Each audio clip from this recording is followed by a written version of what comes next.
এক নতুন রেসিপি নিয়ে চলে এসেছি আপনাদের সাথে, যেটা আপনারা যে কোনো ফ্রাইড রাইস, ভাত যে কোনো সময় খেতে পারেন। এই খুব সুন্দর রেসিপিটা আপনারা একবার ট্রাই করতে পারেন। রেসিপিটা হলো দই কাতলা। চলুন দেখে নেওয়া যাক কীভাবে আমরা রেসিপিটা ট্রাই করি।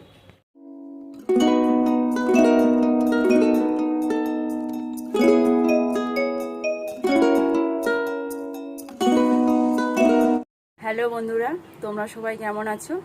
তো চলে এসেছি আজকে আবার একটা নতুন রেসিপি নিয়ে। তো রেসিপিটা হলো দই কাতলা।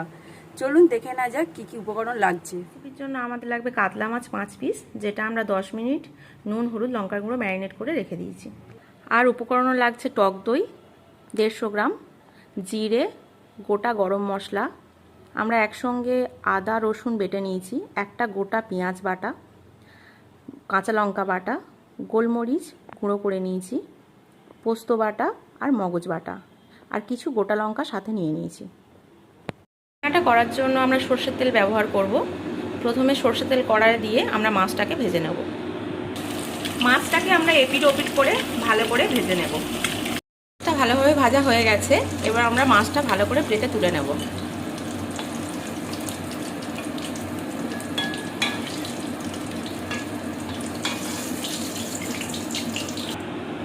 আমরা মাছ ভাজার তেলেই গোটা জিরে আর গোটা গরম মশলা আমরা ফোড়ন দিয়ে নেব। এবার আমরা এর মধ্যে দিয়ে দিচ্ছি পেঁয়াজ বাটা।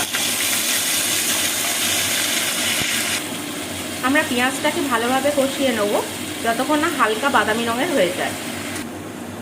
পেঁয়াজটা আমাদের ভাজা ভাজা হয়ে গেছে, এবার আমরা দিয়ে দেবো আদা রসুন বাটা 1 চামচ, দিয়ে আমরা সেটাকে কষিয়ে নেব। এর সাথে দিয়ে দেবো কাঁচা লঙ্কা বাটা, দিয়ে আমরা একটু নাড়াচাড়া করে নেব। আমরা মশলাটাকে কষিয়ে নিয়েছি, এবার এর সাথে পরিমাণ মতো নুনটা আমরা দিয়ে দেব।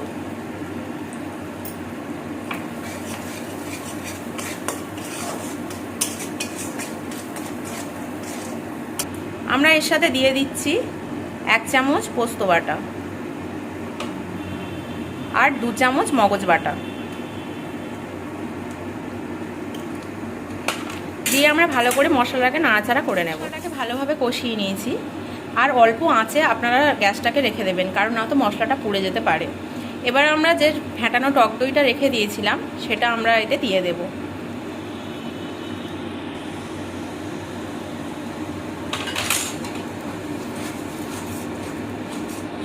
আর আমরা স্বাদের জন্য সামান্য একটু চিনি এর মধ্যে দিয়ে দেব।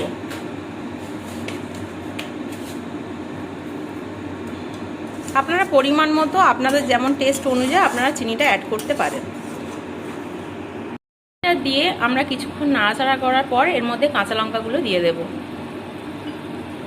আর হাফ চা চামচ আমরা গোলমরিচ দিয়ে দিচ্ছি এর মধ্যে। সমস্ত মশলা ভালোভাবে কষে নেওয়ার পর আমরা পরিমাণ মতো এতে জল দিয়ে দেব।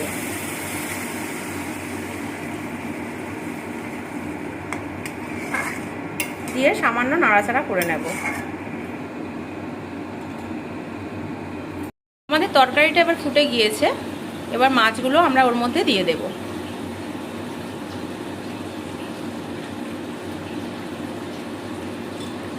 মাছগুলো দেওয়ার পর নাড়াচাড়া করে আমরা 5 মিনিট রেখে দেব।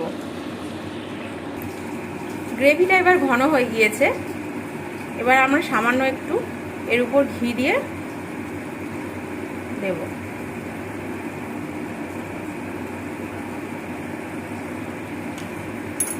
আমরা ঘি দেওয়ার পর রান্নাটা কমপ্লিট। এবার আমরা নামিয়ে নেব, নিয়ে পরিবেশন করব।